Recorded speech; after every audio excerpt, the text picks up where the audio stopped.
Thanks for sticking around. We had a really nice senior ceremony, so thanks for letting me flip the schedule here. And yeah, great crowd. Not the outcome, obviously, that we wanted, but I thought our team really battled. We didn't rebound well enough. We didn't shoot the ball well enough, but we can go from there.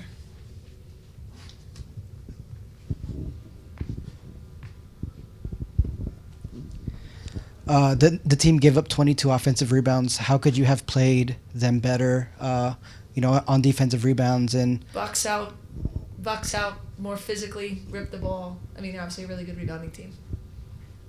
Hi, Coach. Yeah. Can you talk about the scouting report on how you were able to stop Lauren Betts from being scoring, even though she got 15 rebounds, but also slowed down Kiki Rice? Yeah, I mean, I thought our effort was good, right? Like, I thought we were in the fight. That's not ultimately our goal. Like, UCLA is a really good team, and, they're having a great year. But I think, we've proved to ourselves that we can fight for one another, and we really wanted to keep them from scoring points in our paint. And obviously that begins with Lauren Betts, and I thought we swarmed her, and I thought we tried to get it out of her hands. I didn't think we turned her over enough. But they still scored, too many points in the paint from other people. But yeah, we doubled her, and we did some things, and we battled. And I thought, Kennedy's one-on-one defense on Kiki was tremendous. But they're a good team, and other people scored, so. Hey, Lindsay, you kind of alluded to this on the court, but given that this is your last home game, what does it mean to you to have captured the fan base still for this whole season, even though it's been a little bit more of a struggle than the last couple of years? Yeah, I mean, haven't seen you guys as much this year.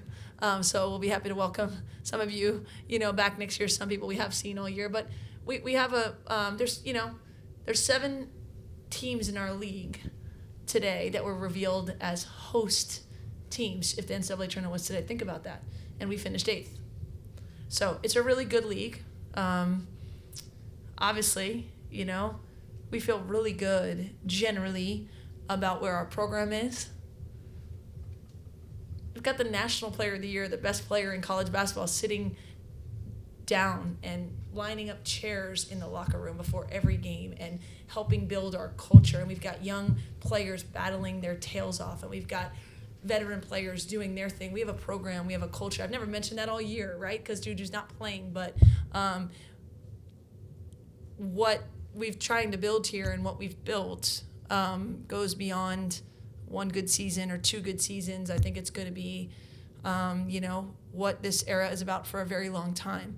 And we have not won as many games as I want to win. And, we've had some really good wins and we've had some tough stretches. But I think we're primed, to do what this team can do in March. But the fans who show up here, I think, understand that, we're a program you want to be around. And the attention is high, and we have exciting players, and we have a brand of basketball that people want to see. And sure, they want to see a UCLA, USC matchup too, but we've had consistent fans here all year because I think we got something good going on. Lindsay, back here, just building on that kind of. You touched on it a little bit, but just not having Juju in the lineup, just the weight of that, even from a basketball perspective, like what are you most proud of that this group was able to do, considering just how much it had lost without her? Yeah, I mean, we've got a lot still to do. And I think I've said it all year, like there's a couple teams that are really elite, And then there's a whole bunch of other teams that are kind of not in that group, but they're in another group of like, look at what's going on. Anyone can beat anyone, And last weekend was our first, bad loss. But we want to feel like we can beat anyone at any time. And that's what I think, this team is capable of. We've never made one single, excuse. This is our team. We love our team. And I think we're growing and building things that are going to be everlasting. And Juju's a huge part of that, as is Satea, who's not playing this year, as is everyone on the team.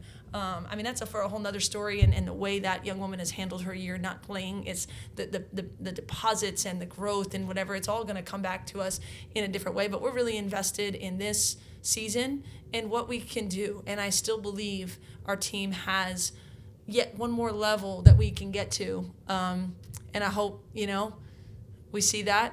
I hope we see it in Indy next week. And then I hope we see it in the NCAA tournament. We don't get to host, right? It's going to be sad not to have these fans, but we can ruin someone else's party on their home floor. And I think that's what we're trying to do. Lindsay, with the regular season in the books now, how do you sort of trace Jazzy's development over the season? And, obviously she's a target every time she's out there. I mean, if we said best freshman in the country, it wouldn't be enough because she's one of the best players in the country, right? Like I said, we're not, we're an NCAA tournament team and we're a scary NCAA tournament team.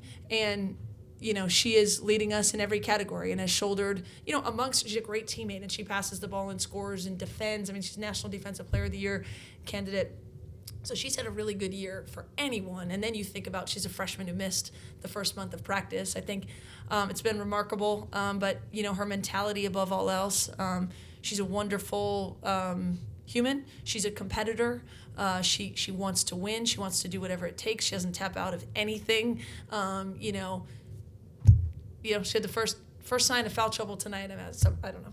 That's a separate thing, but she'll play through whatever, circumstances are. She's had an incredible freshman year, and I think, we're still only tapping into what she's capable of. You started that second half with a lot of energy. What can you say just about the effort and the competitive drive of the girls tonight? Yeah, I thought that was special. I thought it was special. I thought we were in the fight. UCLA is a legit top, whatever you want to call them, 1, 2, 3, 4 team in the country. They're a top team in the country, and they're exceedingly veteran. And they're, clicking. And we just wanted to see a fight and make it about what we're capable of. And I think we did that for much of the time. We did not do it well enough on the boards. And we didn't score the ball well enough. Got to make shots, got to move the ball to the best shot. But I thought our effort and our competition level was what we expect. And we were proud of it. In the beginning second half, that turned into some points. We have a lot of effort that sometimes doesn't turn into points. It feels better when it turns into points. But yeah, I thought we were in it. The fight, Kennedy's growth and season. Cara Dunn's been just an absolute rock for us, and she's a pro. And, I thought London played well tonight, in her, final game here. And I thought we got, contributions from people. It wasn't good enough to win this game, but I think it's part of what we're doing and building, and it's not going to be like this, for too long. Hey, Coach, right here. As you just mentioned, talk about the future of USC basketball and the brand that you all build here. What makes it exciting that the fans continue to come out and support you all? Yeah. We've talked all of this year about this year, and I'm firmly embedded in this year. I know you guys think I'm crazy, we were 31-2 or whatever last year. I've really enjoyed this year also in a different way. I think it has stretched me and our staff and challenged us in good ways. I think it's made us better. I think this team has been really enjoyable. Not perfect, got to get better at things. But I think we've been really conscious of pouring into this team and getting the most out of this team. Number one, for this group, because every year is kind of a lifetime and what we can accomplish, and I think we have more to do. But also because I've been very cognizant of every single building block of doing it the way that we need to do it, so that, when Juju's back next year, or Satea, is eligible, or here comes Sinai, or whoever, the whole thing, now we're ready to do what we need to do when that time comes. And so certainly we think that the goal is to be, the premier program in women's college basketball for the next however many years. I get the privilege of doing this, but doing it our way and doing it a unique way and doing it, in a way that's emblematic of USC and our past and our future. And I think that is something that we're pouring into every day as well. But we're also trying to win the freaking next game and the next one and the next one. And we got to be better and do that if we're going to have, the type of March that we want to have. Hi, Coach. Jack Hassett with the Sporting Tribune. Looking ahead to the next game, at least to the conference tournament, how does the mentality shift, if it shifts at all, or is it just kind of taking it day by day? Yeah, I'm pretty certain that it's secure that we're playing UW. Is that correct? So we're focused on Washington. Like I said, the top 7 teams in our conference are hosting, and there's a whole more that are going to be playing in March and able to do damage. And Washington's a really good team, and our entire focus, for the next, I think we play, Thursday at noon, will be on how to beat Washington, because you don't get to do the next one unless, you beat Washington. So we're not focused, let's say, on the tournament. We're focused on, what we need to do to prepare to beat Washington. Hi, Coach. I'm Emily Nichols with Sports Radio America. Tonight was senior night for Cara Dunn and London Jones. What has it been like to have them on the team, and what will you miss most? Yeah, I talked about it in this ceremony we just had. I've never had a senior night where the only seniors were 1 year transfers. And it has never felt temporary for 1 second. I've known London since she was about 12 or 13 years old. I played a voicemail that she left me on the day that I took the Cavs job when she was in 8th grade, saying, "Don't forget about me." And Cara, I did not know, obviously, until we started the recruiting process, but I knew what she could bring as a basketball player, and then you do the research on the human. And she has over-delivered in every way. So the two of them, what I really appreciate is that it's never felt temporary. They've been all in on what we're trying to do and giving us what they have. And I could talk more about each of them individually, but just as a group, I think, being a Trojan is a lifetime thing, and I hope they feel the love back. And again, we have more basketball to play. And I think, both of them are highly capable of helping us, win some games in March. And that's what, we're going to focus on. And then, we'll miss them a ton, but we're not losing them as humans and part of the USC women's basketball family.